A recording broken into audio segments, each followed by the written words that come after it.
Hello అండి, అందరికీ నమస్కారం.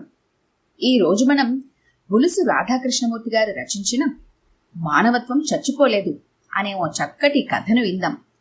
ఇక కథలోకి వెళ్దాం. ఏమండి, మనమిద్దరం ఉద్యోగాలు చేస్తున్నాం కాబట్టి ఇన్నాళ్ళు మనకి పిల్లలు లేకపోయినా ఏదో గడిచిపోయింది. ఇప్పుడేమో మీరు రిటైర్ అయిపోతున్నారు, నేను బ్యాంకుకి వెళ్ళిపోతున్నాను. మీకెలా తోస్తుందో ఏమిటో, నాకు భయంగా ఉందండి. పార్వతి రాజశేఖరం గారి దగ్గరగా జరుగుతూ తన ఆవేదనంతా వెళ్ళగక్కింది. ఒక పని చేస్తావా? నవ్వుతూ అడిగారు రాజశేఖరం గారు. చెప్పండి, మీరు చెప్పటం నేను చేయకపోవడమునా? ఆప్యాయంగా అంది పార్వతి. నువ్వు వాలంటరీ రిటైర్మెంట్ పెట్టకూడదు? అడిగాడు రాజశేఖరం గారు.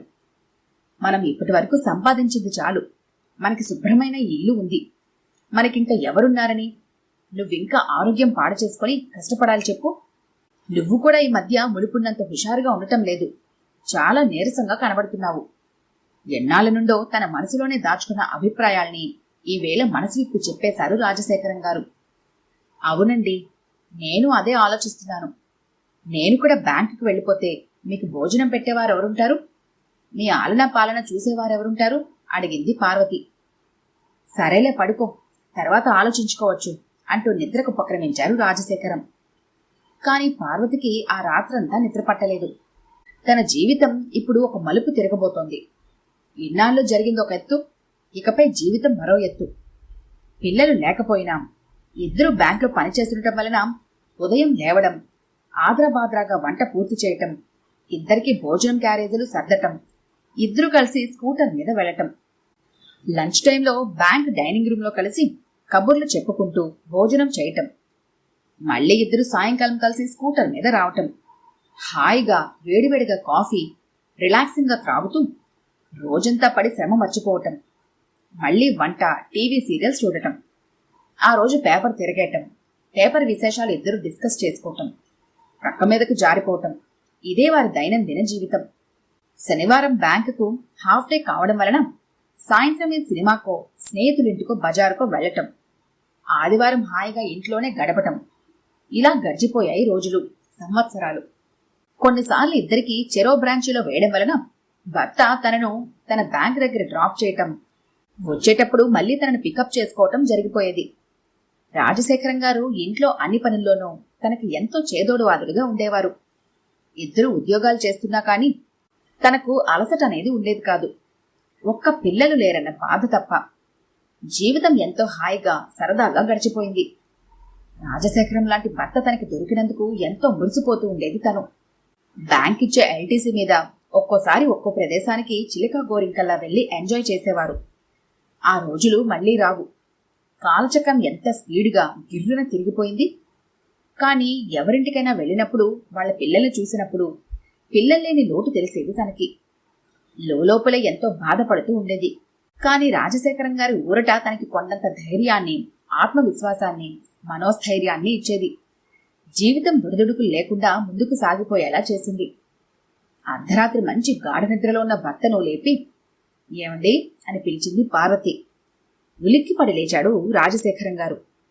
ఏం పార్వతి, ఏమిటి, నువ్వింకా నిద్రపోలేదా? నేనేదో సరదా కంటే నువ్వింకా అదే ఆలోచిస్తున్నావా పిచ్చిదానిలా? కసిరారు రాజశేఖరం గారు. లేదండి, నేను వాలంటరీ రిటైర్మెంట్ అప్లికేషన్ రేపే ఇచ్చేస్తాను. ఆ నిర్ణయం మీతో చెబుదామనే నసిగింది పార్వతి. పిచ్చిపారు, దీనికోసం పడుకోవటం మానేయాలా? సరే, నీ ఇష్టం, నీకెలా బాగుంటుందనిపిస్తే అలా చెయ్యి అని మళ్ళీ అటు తిరిగి పడుకున్నారు రాజశేఖరం గారు. ఇప్పుడు ప్రశాంతంగా నిద్రపోయింది పార్వతి. మర్నాడు ప్రొద్దుటే లేచి పనంతా తొందరగా ముగించుకుని ఎప్పుడు బ్యాంకుకు వెళదామా, ఎప్పుడు వాలంటరీ రిటైర్మెంట్ అప్లికేషన్ ఇద్దామా అనే ఆతృతతో బ్యాంకుకు వెళ్లి హ్యాండ్ బ్యాగ్ తన టేబుల్పై పడేసి సరాసరి మేనేజర్ గారి ఛాంబర్లోకి వెళ్లి, గుడ్ మార్నింగ్ సార్ అంది మొహమంతా ముచ్చెమటలతో. వెరీ గుడ్ మార్నింగ్, కూర్చోమ్మా, నిలబడతావెందుకు చెప్పారు మేనేజర్. సార్ నసిగింది పార్వతి. ఏంటమ్మా, ఏమిటి, ఎనీ ప్రాబ్లం అడిగారు ప్రశ్నార్థకంగా. మేనేజర్ గారికి పార్వతి రాజశేఖరం దంపతుల మీద ఎంతో గౌరవం ఉంది. ఏం లేదు సార్, నేను వాలంటరీ రిటైర్ అవుదామని. అదేమిటి, మీకింకా చాలా సర్వీస్ ఉంది కదా, ఎందుకీ నిర్ణయం? ఇంత హడావడిగా తీసుకున్నారు అడిగారు మేనేజర్ ఆశ్చర్యపోతూ. ఉంది సార్, మీకు తెలియందేముంది. ఇంటి దగ్గర మా వారు ఒకరే. నీళ్లు నమిలింది పార్వతి. ఓ, I understand. Okay, no problem. చాలా మంది పెట్టేస్తున్నారుగా. I will forward your application also. నవ్వుతూ అప్లికేషన్ తీసుకున్నారు. హమ్మయ్యా, ఇప్పుడు నా గుండెల మీద నుండి ఎంతో బరువు తీసినట్లుంది అనుకుంది Parvati. Thank you sir, thank you very much. తన సీట్లోకి వెళ్లి కూర్చుంది పార్వతి. నెల రోజుల్లో పార్వతి వాలంటీర్ రిటైర్మెంట్కి అనుమతిస్తూ లెటర్ వచ్చింది. అంతే, అంతా ఇట్టే జరిగిపోయింది. మర్నాడు పార్వతిని రిలీవ్ చేయటం, మరో 2 మాసాల్లో ఆవిడకి రావాల్సిన అన్ని రిటైర్మెంట్ బెనిఫిట్స్ ఇచ్చేయడం జరిగిపోయింది. ఇప్పుడు పార్వతి రాజశేఖరం గారి అన్ని అవసరాలు దగ్గరుండి ఎంతో ప్రేమగా చూసుకుంటోంది. పార్వతి బ్యాంకుకు వెళ్లిపోతే తను ఒంటరిగా టైం ఎలా గడపాలా అన్న రాజశేఖరం గారి దిగులుకి తెరపడింది. ఇప్పుడు వారి జీవితం ఒడిదుడుకులు లేకుండా సాఫీగా సాగిపోతోంది. ఇద్దరూ అనేక తీర్థయాత్రలకు వెళ్లారు. ఎన్నో పుణ్యక్షేత్రాలు దర్శించుకున్నారు. మళ్లీ పెళ్లైన కొత్త రోజులు జ్ఞాపకం వచ్చాయి. ఇల్లు పెద్దది కావడం వలన ఒక వాటా అద్దెకిచ్చారు. వాళ్ళు యువ దంపతులు. ఒక చిన్న బాబు, పేరు రాము. రాము అంటే రాజశేఖరం గారికి పార్వతికి ఎంతో ఇష్టం. వాడి ఇద్దరికీ ఎంతో కాలక్షేపం. రాము డాడీ మమ్మీకి కూడా రాజశేఖరం గారన్నా పార్వతి అన్న ఎంతో గౌరవం. రాము ఎప్పుడు వాళ్ళ ఇంట్లోనే తాతయ్య మామ అంటూ తిరుగుతూ ఉంటాడు. పార్వతికి పిల్లల్లేని లోటు వయసు పెరిగే కొద్దీ తెలిసొస్తుంది. ఒకరోజు భర్తతో, ఏమండి, పోనీ ఎవరినన్నా పెంచుకుందామా అడిగింది. ఇప్పుడా? నయం, మన పనులు మనమే చూసుకోలేకపోతున్నాం. పెంచే ఓపికలెక్కడున్నాయి? కొట్టిపారేశారు రాజశేఖరం గారు. కాలచక్రం గిర్రున 10 ఏళ్లు తిరిగింది. సాధారణంగా వయసుతో పాటు పెరిగే ఎదురయ్యే ఆరోగ్య సమస్యలే రాజశేఖరం గారికి పార్వతికి ఎదురయ్యాయి. రాజశేఖరం గారికి పార్వతి ఆరోగ్యం మీద భయం పెరగసాగింది. ఎందుకంటే పార్వతికి ఈ మధ్య ఎందుకో గుండెలో నొప్పి చాలాసార్లు వచ్చింది. పోనీ డాక్టర్ దగ్గరికి వెళ్లి చెకప్ చేయించుకుందాం రమ్మంటే, అదేదో గ్యాస్ ట్రబుల్ అయి ఉంటుందిలేండి అని కొట్టిపారేసింది. ఒకరోజు సాయంత్రం ఇద్దరూ వాళ్ళింటికి దగ్గరలోని పార్కుకు వెళ్లారు. ఇద్దరూ మూలనున్న సిమెంట్ బెంచి మీద కూర్చొని కబుర్లు చెప్పుకుంటున్నారు. నెమ్మదిగా చీకటి పడుతోంది. చూడు పార్వతి, మెల్లమెల్లగా ఎలా చీకటి పడుతోందో. మన జీవితాలు కూడా ఇలానే సాయం సంధ్యలోకి ప్రవేశించాయి కదా అన్నారు రాజశేఖరం గారు వైరాగ్యంగా. పారు, దేవుడు ఎంత కర్కసకుడు. భార్యాభర్తలను అతి క్రూరంగా విడదీస్తాడు. ఒకరు లేకుండా ఇంకొకరు ఎలా బ్రతకగలుగుతారనుకుంటున్నాడో. ఏమిటండి ఈవేళ ఇలా మాట్లాడుతున్నారు? భయం భయంగా అంది పార్వతి. ఏం లేదు పార్వతి, ఇప్పటి వరకు మనమిద్దరం ఒకరికొకరు తోడుగా బ్రతికాము. ఒకరినొకరు ఒక్కరోజు కూడా విడిచిపెట్టలేదు. మనకా పిల్లలు లేరు. ఒకవేళ మనిద్దరిలో ఏ ఒక్కరూ ముందుగా, ఇక చాలండి, అన్నింటికీ ఆ భగవంతుడే ఉన్నాడు, వాడే చూస్తాడు. నాకా నమ్మకం ఉంది. పిచ్చి పిచ్చి ఆలోచనలు పెట్టుకోక ఇంటికి పోదాం పదండి. లేచింది పార్వతి. భారంగా అడుగులేస్తూ ఇంటిదారి పట్టారు రాజశేఖరం గారు పార్వతి. ఆ రాత్రే రాజశేఖరం గారి మాటలకు రెక్కలొచ్చేశాయి. అర్ధరాత్రి పార్వతికి ఉన్నట్టుండి గుండెలో నొప్పి రావడం, క్షణాల్లో తీవ్రమవటం, రాజశేఖరం గారు ప్రక్కవాట రామకృష్ణ గారిని లేపటం, ఇద్దరూ కలిసి ఆటోలో పార్వతిని హాస్పిటల్కి తీసుకెళ్లటం ఇట్టే జరిగిపోయాయి. డాక్టర్ గారు పార్వతిని పరీక్షించి అప్పటికే పార్వతి చనిపోయినట్లుగా చెప్పడంతో రాజశేఖరం గారు అక్కడే కుప్పకూలిపోయారు. ఆయన ఓదార్చడం ఎవరి తరం కాలేదు. జరగవలసిన తతంగమంతా రామకృష్ణ భార్య సహాయ సహకారాలతో మిగించారు. బంధువర్గమంతా వచ్చారు. రాజశేఖరం గారికి ఎంతో ధైర్యం చెప్పారు.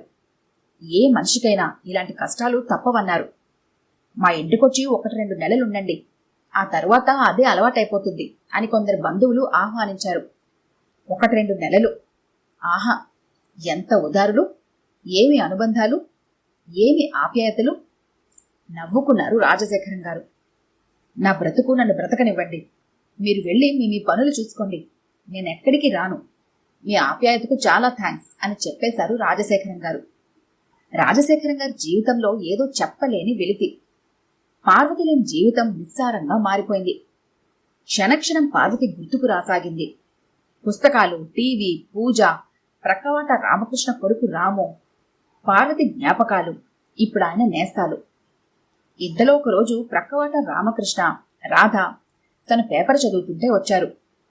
రండి కూర్చోండి, ఆహ్వానించారు రాజశేఖరం గారు. ఏం సార్, ఎలా ఉన్నారు? మా గొడవల్లో మేముండి మిమ్మల్ని అసలు పట్టించుకోవడం లేదు. మీ ఆరోగ్యం ఎలా ఉంది? అడిగారు కుశల ప్రశ్నలు. ఏమీ పర్వాలేదులేండి. మరిచిపోయేది మానవ హృదయం కదా. మీ రాముతో నాకు బాగా కాలక్షేపం అవుతోంది. నాకిది చాలు. రాజశేఖరం గారు, మీరేం అనుకోకపోతే ఒక చిన్న మాట అడగడానికి వచ్చాము, చెప్పారు రామకృష్ణ రాధ. అడగండి, నా దగ్గర మీకు మొహమాటం ఎందుకు? ఏం లేదు, మీరొక్కరు ఉన్నారు కదా. ఈ వయసులో ఒక్కరు ఉండటం ఎంత కష్టమో మేము ఊహించుకోగలం. మీకు అభ్యంతరం లేకపోతే మీరు మాతో కలిసి ఉండండి. మీరు మాకు తండ్రి లాంటివారు. నాకు నాన్నగారు పోయారు, మామగారు లేరు. అందుచేత మా రాముకి తాతయ్య లేని లోటు తీర్చివారవుతారు. మీరు ఈ వయసులో వంట చేసుకుంటుంటే మేము చూడలేకపోతున్నాము. ఆలోచించుకోండి, కంగారేమీ లేదు. రామకృష్ణ సావధానంగా చెప్పాడు. వీడు నా ఆస్తి మీద కన్నేసినట్లున్నారు. లేకపోతే ఏ సంబంధం లేకుండా ఇంత ప్రేమ ఎలా పుట్టుకొచ్చింది అని రాజశేఖరం గారు మనసులో అనుకుంటుంటే, మీ మనసులో సందేహం మాకు అర్థమైంది. మేము ఏ స్వార్థ ప్రయోజనం ఆశించి మీ దగ్గరికి రాలేదు. సుమారు 5 సంవత్సరాల నుండి మీ ఇంట్లో అద్దెకుంటున్నాము. మా గురించి ఈపాటికే మీకొక అభిప్రాయం వచ్చి ఉంటుంది.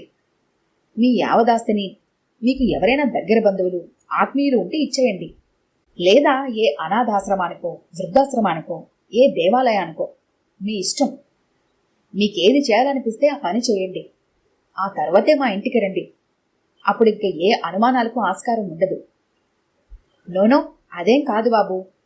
మా పార్వతికి కూడా మీరన్నా రాము అన్నా ఎంత ఇష్టమో నేను వేరే చెప్పక్కర్లేదు. మీకు శ్రమ కలగచేయడం ఎందుకని ఆలోచిస్తున్నానంతే. మీ ఆప్యాయతకు, అనురాగానికి నా హృదయం చలించిపోతోంది. నాకు ఒక్కరోజు గడువివ్వండి. నా నిర్ణయం రేపు చెబుతాను, గద్గద స్వరంతో అన్నారు రాజశేఖరం గారు. సరే సార్, తప్పకుండా ఆలోచించుకోండి. దీనిలో బలవంతం ఏమీ లేదు. వస్తామండి. నిష్క్రమించారు రామకృష్ణ దంపతులు. రాజశేఖరం నయనాలు ఆనంద బాష్పాలతో అశ్రుపూరితమయ్యాయి. పార్వతి ఫోటో దగ్గరకు వెళ్లి వెక్కి వెక్కి ఏడ్చారు.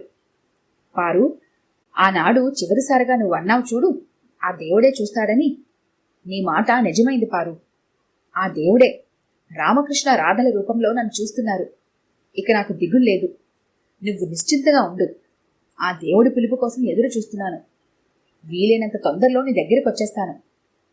మర్నాడు ఉదయమే రాజశేఖరం గారు ప్రక్కవాటాలోకి, రాము మనవడా, ఏం చేస్తున్నావురా అంటూ వెళ్లారు. ఈ వేళ నుండి నేను నీకు తాతన్రా. నవ్వుతూ సోఫాలో కూర్చున్నారు రాజశేఖరం గారు. రాజశేఖరం నిర్ణయానికి రామకృష్ణ, రాధ ఎంతో సంతోషించారు. సరేగాని మన వాటాల అడ్డుతలుపుడు తీసేయండి అన్నారు నవ్వుతూ. ఈ రోజు నుండి నా మనవడి చదువు బాధ్యత నాదే అన్నారు రాముని ఒళ్ళోకి తీసుకుంటూ. ఈ శుభ సమయంలో మంచి కాఫీ త్రాగదాం. రాధా, 2 స్ట్రాంగ్ కాఫీ నవ్వుతూ ఆర్డర్ ఇచ్చాడు రామకృష్ణ. ఈ కథ కనుక మీకు నచ్చినట్లయితే లైక్ చేయండి, షేర్ చేయండి. మరిన్ని ఇంట్రెస్టింగ్ కథల కోసం మా ఛానల్ని తప్పకుండా సబ్స్క్రైబ్ చేసుకోండి.